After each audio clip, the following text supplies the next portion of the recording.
Need to give feedback on a Figma design. Figma's commenting feature lets you leave notes, ask questions, and collaborate with teammates directly on the design without changing the file itself. In this tutorial, I'll show you how to comment on Figma designs in 2026. So, let's get started. First, sign in to your Figma account and open the design file where you want to leave feedback. Make sure you have permission to comment on the file. If you only have view access, commenting may still be available depending on the file's sharing settings.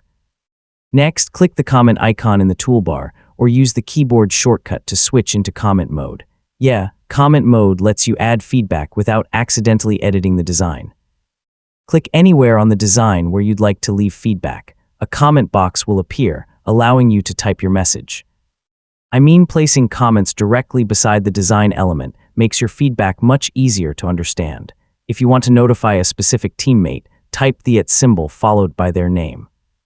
Figma will suggest matching collaborators that you can select. Take a moment to mention the right person so they receive a notification.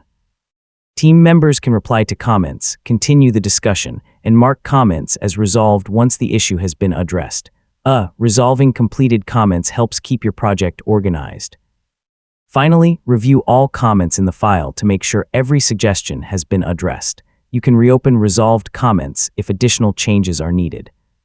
So you've successfully learned how to comment on Figma designs, and that's how to comment on Figma designs. Using comments makes it easy to collaborate, share feedback, and keep design discussions organized without editing the original work.